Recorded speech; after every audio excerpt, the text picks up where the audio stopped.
তলাবিহীন ঝুরির অপবাদ থেকে আজকের বাংলাদেশ অগ্রগতির পাল্লাই ভারী। দেশটির অর্থনৈতিক প্রবৃদ্ধি আজ সারা বিশ্বেই স্বীকৃত। খাদ্যের সংকট নেই, বৃদ্ধি পেয়েছে মানুষের কর্মস্পৃহা, বেড়েছে অর্থনৈতিক কর্মকাণ্ড, শিক্ষা দীক্ষা ও মানুষের জীবনযাত্রার মান। পরিণত হয়েছে নিম্ন মধ্যম আয়ের দেশে। আমরা 90 থেকে 9-10 পর্যন্ত পেরেছি $100 বিলিয়ন পোস্ট, আর গত 6 থেকে 7 বছরে এটাকে ডাবল করে ফেলেছি। আমাদের মধ্যবিত্তের বিকাশ ঘটছে ব্যাপকভাবে।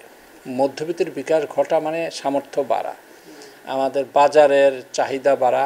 স্কোপগুলো সৃষ্টি করেছে বলেই মানুষের কিন্তু কর্মস্পৃহা বেড়েছে এবং মানুষ কাজ করছে। আমাদের পার ক্যাপিটা ইনকাম এখন $1314। এর একটা বিরাট বড় একটা ব্যাপার। প্রজেক্টেড স্টিম পভার্টি হলো 24.8%।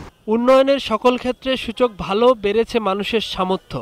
16 কোটি মানুষের এই দেশে উকি দিচ্ছে ভোগ্যপণ্যের এক বিশাল বাজার, যা এখন দেশি বিদেশি বিনিয়োগকারীদের হতে পারে সম্ভাবনার ক্ষেত্রেও। প্রায় 1,20,00,000 লোককে আমরা মধ্যবিত্ত বলছি, এই শ্রেণীটা গ্রো করছে, সেহেতু কিন্তু আমার প্রযুক্তির বাজারটা সম্প্রসারিত হচ্ছে। মাল্টিন্যাশনাল কোম্পানি পণ্য সরবরাহকারী ভোগ্যপণ্য, তারা অবশ্যই এই বাজারের প্রতি এখন দৃষ্টি দেবে। সহস্রাব্দ উন্নয়ন লক্ষ্যমাত্রা বা এমডিজিতে বাংলাদেশের অর্জন সন্তোষজনক। আর সদ্যগৃহীত সপ্তম পঞ্চবার্ষিক পরিকল্পনায় টেকসই উন্নয়ন লক্ষ্যমাত্রা বা এসডিজির প্রতিফলন আছে। উন্নয়নের সঠিক পথে রয়েছে বাংলাদেশ, তাই এই লক্ষ্য অর্জন শতভাগ সম্ভব বলছে পরিকল্পনা মন্ত্রণালয়। এসডিজিকে আমরা এই পরিকল্পনার সময় এটাকে রিফ্লেক্ট করেছি, ধারণ করেছি ভালোভাবে। এইচডিজিও হয়েছে এবং আমার 7 ইয়ার প্ল্যান হয়েছে। যদি আমরা 5 ইয়ার প্ল্যান সঠিকভাবে বাস্তবায়ন করি, এইচডিজির অনেক গোলেই আমরা রাইট ট্র্যাকে থাকব।